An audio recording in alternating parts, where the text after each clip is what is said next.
any civilized society, a woman having an opinion is normal. In Sudan. Oh yes, another lecture from the UAE self-appointed school teacher of morality, a woman with a microphone funded by the state which bankrolls mercenaries and launders blood money, telling Sudan how to behave. Bravo!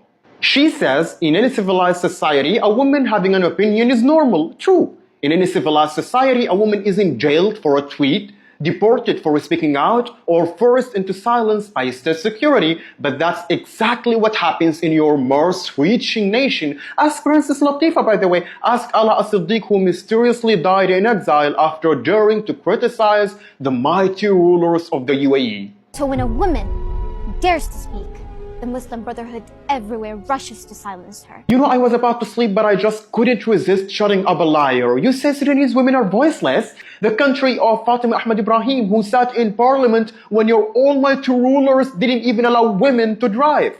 So Sudanese women do not need lectures. We lead revolutions, we build nations, and we bury tyrants. So save us your speeches. We have already written history with courage, not with oil money and PR.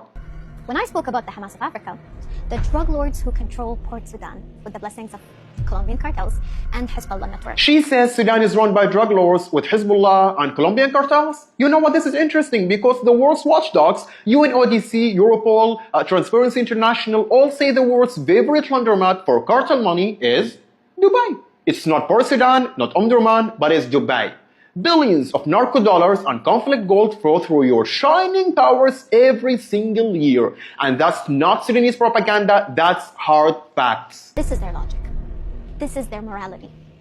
It's not just how they speak to me, it's how they speak to their mothers, to their sisters, their wives. And of course, she's crying about being insulted online. They called me names, they cursed me, oh you poor little thing. You know what? Meanwhile, your government is funding a small project back there in Sudan called the RSF militia, which accused of raping women in Darfur, burning children alive, massacring families, whole communities. But yes, please center yourself because someone on Twitter called you a mouse. It mirrors what their army does to women in Sudan. Over 70% of Sudanese women report sexual violence. Then she says 70% of Sudanese women suffer sexual violence. False and invented. Show me the actual data for that. Meanwhile, Human Rights Watch and Amnesty have documented systematic abuse of migrant women in your country. Maids beaten, passports confiscated, women driven into suicide in your high skyscrapers. And those numbers, they are real. I'm not with us. I'm from a nation that reached Mars. And then she brags, we reached Mars. Congratulations, you outsourced brains, bought rockets and called it glory. Sudan built pyramids when your desert was just sand. History doesn't start with oil money.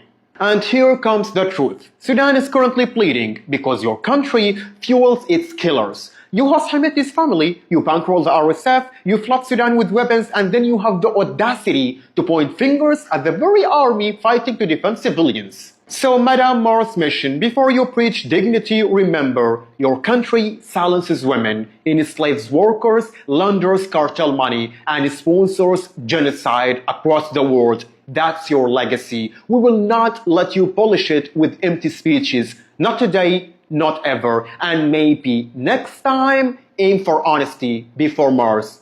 Have a good night.